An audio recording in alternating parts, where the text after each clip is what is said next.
সংবাদ সবাইকে স্বাগত জানাচ্ছি। আমি ফিরোজ তোহা। শুরুতে সংবাদ শিরোনাম জানিয়ে দিব সর্বশেষ গুরুত্বপূর্ণ আপডেট সংবাদ। শুরুতে শিরোনাম।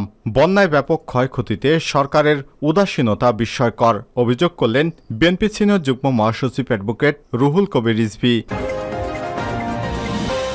এরপর জানিয়ে দিব বাজেট এখনো পাশ হয়নি, অনেক কিছুই সংশোধিত হতে পারে, জানালেন অর্থমন্ত্রী আবুল হাসান মাহমুদ আলী।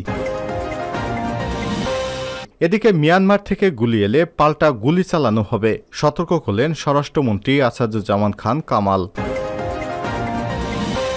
জানিয়ে দিব ভারতের সঙ্গে বৈরিতা করে বিএনপি দেশের ক্ষতি করেছে, অভিযোগ করলেন আওয়ামী লীগের সাধারণ সম্পাদক এবং সড়ক পরিবহন ও সেতুমন্ত্রী ওবায়দুল কাদের। এদিকে বন্যা পরিস্থিতি, সিলেট বিভাগের এইচএসসি পরীক্ষা 8 জুলাই পর্যন্ত স্থগিত ঘোষণা। বন্যা পরিস্থিতির কারণে সিলেটের এইচএসসি এবং সমমানের পরীক্ষা আগামী 8 জুলাই পর্যন্ত স্থগিত করা হয়েছে। 30 জুন থেকে এই পরীক্ষা শুরু হওয়ার কথা ছিল। বৃহস্পতিবার 20 জুন শিক্ষা বিভাগ এই সিদ্ধান্ত নিয়েছে। এবং সর্বশেষ জানিয়ে দিব মধ্যপ্রাচ্যের সংকট, যুদ্ধে জড়িয়ে পড়তে পারে ইউরোপীয় ইউনিয়ন। ইসরায়েলের উপর হামলার হুমকির পাশাপাশি লেবাননের সশস্ত্র গোষ্ঠী হিজবুল্লাহর ইউ সদস্য দেশ সাইপ্রাসকেও সতর্ক করেছে। সেই দেশের উপর হামলা হলে ব্রিটেনও এই সংঘর্ষে জড়িয়ে পড়তে পারে বলে আশঙ্কা প্রকাশ করা হচ্ছে। প্রিয় দর্শক, এতক্ষণ শুনছিলেন সংবাদ শিরোনাম, এবারে বিস্তারিত। তবে তার আগে বন্ধুরা, আপনি কোন স্থান থেকে আমাদের সংবাদটি দেখছেন কমেন্ট করে জানিয়ে দিন এই সংবাদ সম্পর্কে আপনার মূল্যবান মতামত। প্রিয় দর্শক, আপনি যদি আমাদের চ্যানেলে নতুন হয়ে থাকেন, ভিডিওটি দেখতে দেখতে চ্যানেলটি সাবস্ক্রাইব করে রাখুন, যাতে করে আমাদের লেটেস্ট আপডেট সংবাদগুলো সবার আগে আপনার কাছে পৌঁছে যায়। এবারে বিস্তারিত। বন্যায় ব্যাপক ক্ষয়ক্ষতিতে সরকারের উদাসীনতা বিস্ময়কর, রিজভী। প্রতি বছরে বন্যায় ব্যাপক ক্ষয়ক্ষতি সহ প্রচণ্ড তাণ্ডবে সরকারের উদাসীনতায় বিস্ময়কর বলে মন্তব্য করেছেন বিএনপির সিনিয়র যুগ্ম মহাসচিব রুহুল কবির রিজভী। তিনি বলেছেন, বৃহত্তর সিলেট, রংপুর, ময়মনসিংহে পানিবন্দী মানুষের কাছে কোনো ত্রাণ পৌঁছায়নি। অসহায় অবস্থায় দিন কাটাচ্ছে লাখ লাখ বন্যা উপদ্রুত মানুষ। এসব অঞ্চলে বিএনপির সব স্তরের নেতাকর্মীদের বন্যা দুর্গতদের পাশে দাঁড়ানোর জোর আহ্বান জানিয়েছেন রিজভী। আর সকালে রাজধানীর নয়াপল্টনে বিএনপির কেন্দ্রীয় কার্যালয়ে এক সংবাদ সম্মেলনে এসব কথা বলেন তিনি। রুহুল কবির রিজভী বলেন, পাহাড়ি ঢল, মেঘভাঙা বৃষ্টিপাত সিলেট, সুনামগঞ্জ, মৌলভীবাজার অঞ্চলে বন্যা ধ্বংসের তাণ্ডব চালাচ্ছে। বহু মানুষ বসতবাড়ি, ক্ষেতখামার প্রচণ্ড ক্ষতির সম্মুখীন হয়েছে। তলিয়ে গেছে হাসপাতাল, শিক্ষা প্রতিষ্ঠান, অফিস, ভেসে গেছে পুকুরের মাছ এবং ক্ষেতের ফসল। এদিকে উত্তরাঞ্চলের রংপুর, ময়মনসিংহ বিভাগের অবস্থাও মারাত্মক। উজানের ঢল প্রবল গতিতে নেমে আসায় সিলেট এবং রংপুর বিভাগে নদীগুলো উপচে দুই পাশে প্রবল বন্যার সৃষ্টি হচ্ছে। লাখ লাখ মানুষ পানিবন্দী হয়ে পড়েছে। এ সময় তিনি বলেন, সরকারের ভুল নীতির খেসারত দিচ্ছে বন্যা উপদ্রুত মানুষদের। বিশেষজ্ঞদের অভিমত, সিলেটের হাওর উন্নয়নের নামে চলছে অপরিকল্পিত কর্মকাণ্ড। নদীতে বাঁধ দিয়ে অস্বাভাবিক গতি সৃষ্টি করা হয়েছে, বাধাগ্রস্ত করা হয়েছে নদীর স্বাভাবিক গতি। এ কারণেই বন্যার প্রকোপ বৃদ্ধি পেয়েছে। এই অঞ্চলের প্রতি বছরে বন্যা হওয়ার পর আর্লি ওয়ার্নিং সিস্টেম গড়ে তুলতে সক্ষম হয়নি সরকার। রুহুল কবির রিজভী বলেন, মানুষকে সীমাহীন দুর্ভোগের মধ্যে ঠেলে দেয় যে সরকারের কর্মসূচি, সে সরকারের দ্বারা একটি জাতির উন্নতি লাভ করা কখনোই সম্ভব নয়। আজ সরকারের লুটপাটেরা দুর্নীতির জন্যই ভুক্তভোগী জনগণের মর্মভেদী অশ্রুপাতের কারণ। বিএনপি সিনিয়র এই নেতা বলেন, ঈদের আনন্দকেও বাকশালীকরণ করা হয়েছে। ঈদের দিন মানুষ হত্যার উন্মাদনার মধ্য দিয়েই আওয়ামী ক্যাডারেরা উৎসব পালন করছে।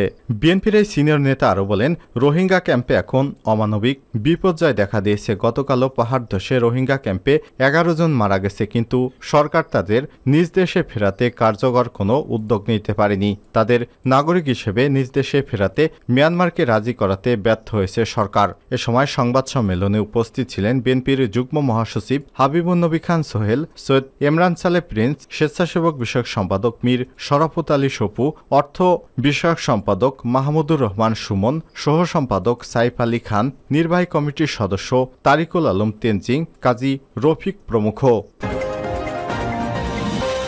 বাজেট এখনো পাশ হয়নি, অনেক কিছু সংশোধিত হতে পারে।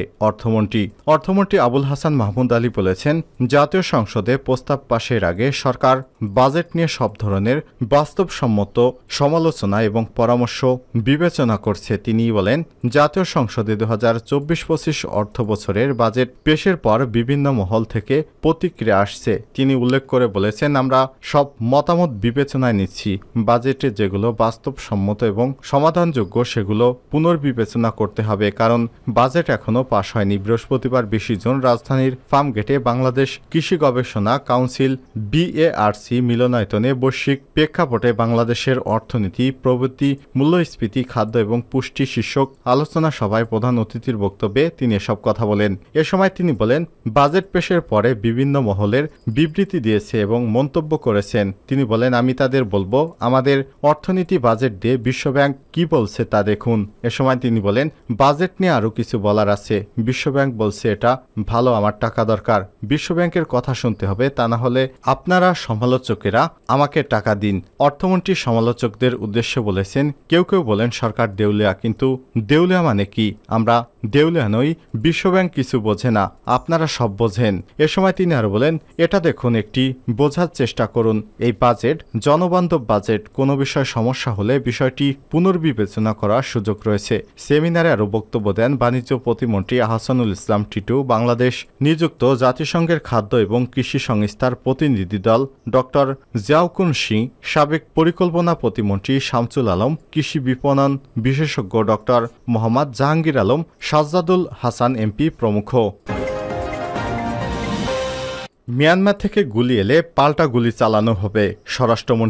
স্বরাষ্ট্রমন্ত্রী আসাদুজ্জামান খান কামাল বলেছেন, মিয়ানমার আর্মি এবং আরাকান আর্মিকে আমরা জানিয়ে দিয়েছি তারা যেন বাংলাদেশের দিকে আর গুলি না চালায়, তা না হলে আমরাও পাল্টা গুলি চালাবো। বৃহস্পতিবার সচিবালয়ে স্বরাষ্ট্র মন্ত্রণালয়ে সাংবাদিকদের এক প্রশ্নের জবাবে এসব কথা বলেন তিনি।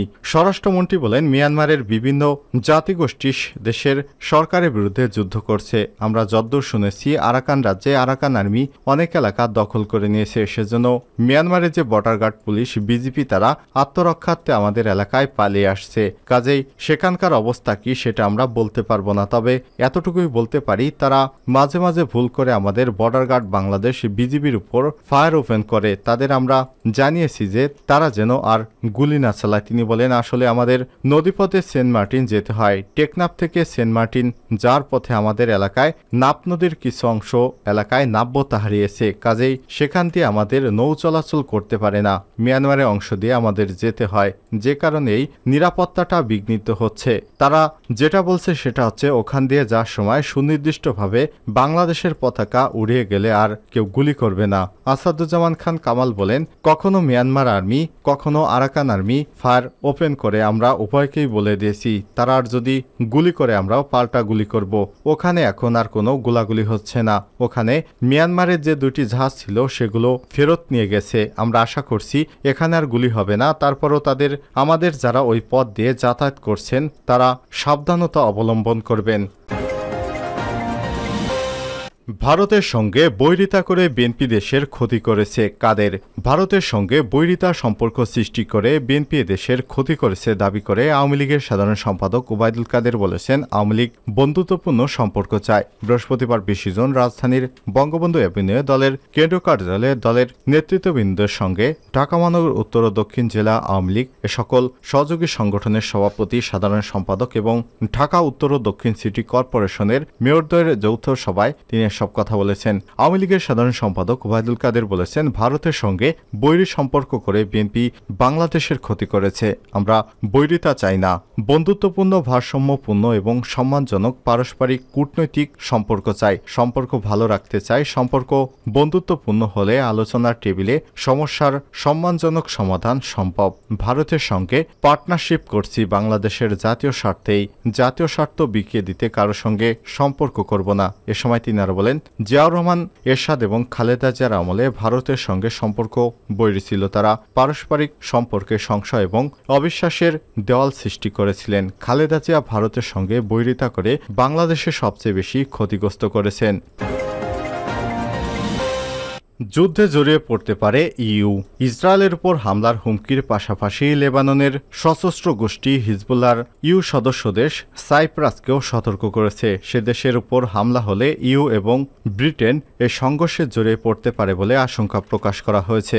গাজায় হামাসের সঙ্গে যুদ্ধের মাঝে হিজবুল্লাহর সঙ্গেও ইসরায়েলের পুরোদস্তুর যুদ্ধ জড়িয়ে পড়লে তার আজগোটা মধ্যপ্রাচ্যে ছড়িয়ে পড়বে বলে আশঙ্কা প্রকাশ করা হচ্ছে। হিজবুল্লাহর প্রধান সৈয়দ হাসান নাসরুল্লাহ ইসরায়েলের পাশাপাশি এই প্রথম ইউরোপীয় ইউনিয়নের সদস্য দেশ সাইপ্রাসের উপর হামলার হুমকি দিয়েছেন। তার বক্তব্য অনুযায়ী ভূমধ্যসাগরের অন্যান্য অংশেও তার গোষ্ঠী হামলা চালাতে পারে।